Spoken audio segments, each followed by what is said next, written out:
ini pelajaran kita membahas tentang dosa manusia dan penebusan Kristus di Kejadian 1 ayat 26. Baiklah anak-anak, sebelum kita memulai pelajaran kita, mari kita bersatu dalam doa. Terima kasih Bapa buat berkat Engkau tetap memberkati kami hingga pada hari ini. Ya Tuhan, sebentar lagi kami ingin mempelajari firman-Mu, ingin mempelajari tentang dosa Tuhan, Adam dan Hawa. Kiranya Engkau tetap memberkati kami agar kami dapat mengerti apa arti firman-Mu yang Engkau ajarkan pada hari ini kepada kami. Dalam nama-Mu kami berdoa, amin. Baiklah anak-anak, pada hari ini tujuan pembelajaran kita adalah siswa dapat memahami asal-usul dosa manusia dan juga tujuan karya penyelamatan Kristus. Nah, sebelum kita memulai pembelajaran kita, mari kita lakukan salam terlebih dahulu. Semangat, semangat, semangat, semangat pagi. Yeay. Nah, berikutnya, apa sih dosa yang sering kita lakukan tanpa kita sadari ataupun yang kita sadari? Seperti contohnya itu adalah iri hati. Iri hati itu paling sering kita lakukan tanpa kita sadari maupun kita sadari. Dan juga ada marah, dan juga ada dendam. Nah anak-anak, kita akan masuk kepada manusia adalah ciptaan Allah. Manusia itu diciptakan Allah segambar dan serupa dengan Allah. Dalam Kejadian 1 ayat 26. Manusia adalah makhluk yang mulia, namun juga makhluk yang hina. Manusia mulia karena manusia adalah gambar dan rupa Allah. Nah, manusia itu diciptakan untuk memuliakan dan menikmati Allah. Manusia juga memiliki kebebasan yang relatif karena kita itu sebagai manusia bergantung sepenuhnya karena sepenuhnya kita bergantung kepada Allah karena kita adalah ciptaannya. Pada awalnya manusia diciptakan sangat indah dan baik adanya, tanpa ada dosa dan memiliki relasi yang baik dengan Allah. Manusia sebagai gambar dan rupa Allah. Manusia yaitu Adam dan Hawa pertama kali diciptakan Tuhan dalam keadaan tidak berdosa, tercemar ataupun melainkan keadaan yang utuh, sempurna dan suci. Namun setelah Adam dan Hawa jatuh ke dalam dosa, keadaan manusia berdosa dan tercemar. Namun tidak juga berarti gambar rupa Allah itu hilang dari manusia. Mereka jatuh ke dalam dosa karena mereka tidak taat akan perintah Allah. Selanjutnya anak-anak, awal mula manusia jatuh ke dalam dosa. Awalnya hubungan manusia dengan Allah di Taman Eden sangat harmonis. Tetapi tiba-tiba iblis datang menggoda Adam dan Hawa.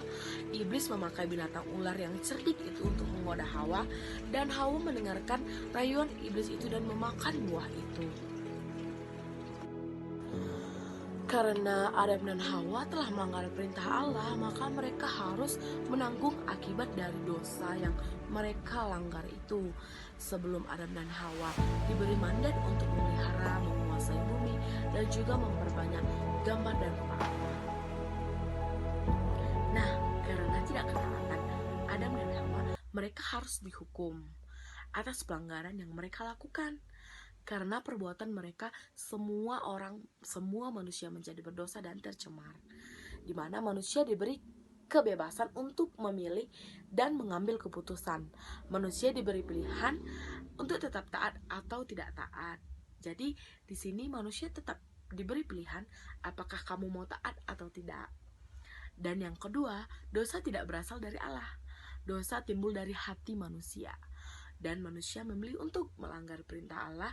Jadi dosa manusia bukanlah berasal dari Allah, dan Allah tidak bisa disalahkan atas dosa manusia, karena Allah tidak pernah dan tidak bisa berdosa.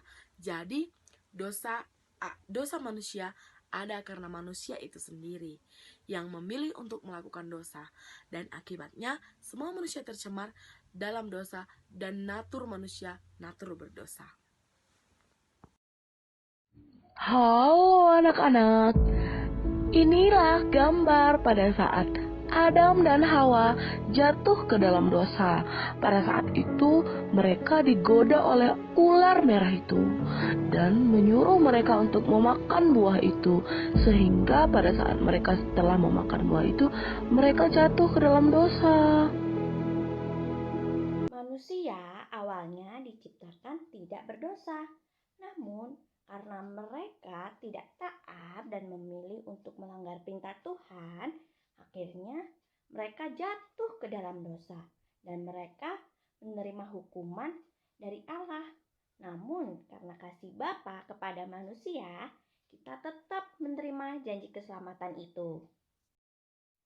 Akibat lain dari dosa manusia adalah terjadinya permusuhan antara keturunan perempuan dengan keturunan ular. Maksudnya keturunan perempuan itu adalah Yesus dan keturunan ular itu adalah iblis, di mana nanti keturunan perempuan akan meremukkan kepala keturunan ular, yang artinya nantinya Yesus akan mengalahkan iblis. Nah, karena kasih Bapa kepada manusia, Bapa mengutus anaknya yang tunggal yaitu Yesus untuk melakukan penebusan. Nah, Yesus nantinya akan datang ke dunia, berinkarnasi menjadi manusia, mati di kayu salib, dan menebus kita semua, sehingga kita diselamatkan. Sekarang kita akan belajar mengenai siapakah Yesus. Yesus adalah putra dari Bapa. Dia adalah image of God, gambar Allah. Dia juga adalah pribadi kedua dari Allah Tritunggal. Yesus sebelum berinkarnasi, dia adalah Logos. Logos itu adalah firman, dan firman itu ada sejak permulaan dan selalu bersama-sama dengan Bapa. Nah, melalui Logos, Bapa menciptakan segala sesuatu termasuk alam semesta ini. Nah, Yesus adalah Allah sejati dan manusia sejati yang menjadi mediator antara Bapa dengan manusia. Dan hanya Yesus yang menjadi mediator, dan Yesus harus menjadi mediator karena Bapa tidak terbatas dan kudus, dan manusia terbatas dan berdosa. Yesus memiliki natur dan Yesus memiliki natur Allah dan memiliki natur manusia.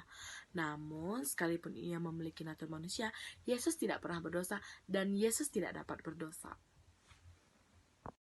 Nah, Yesus juga digambarkan sebagai imam besar yang menjadi perantara manusia mengenal Bapa.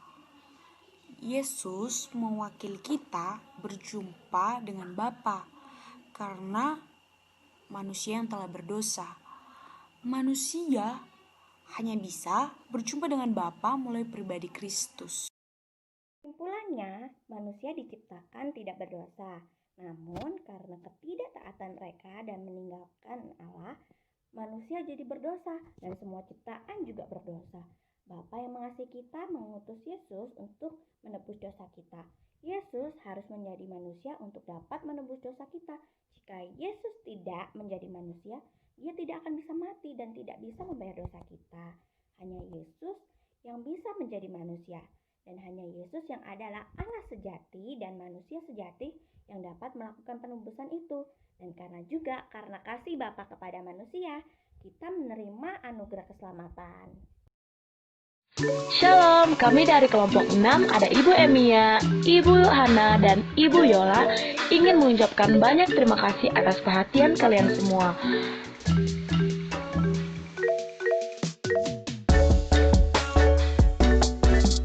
Tuhan Yesus memberkati kita semuanya.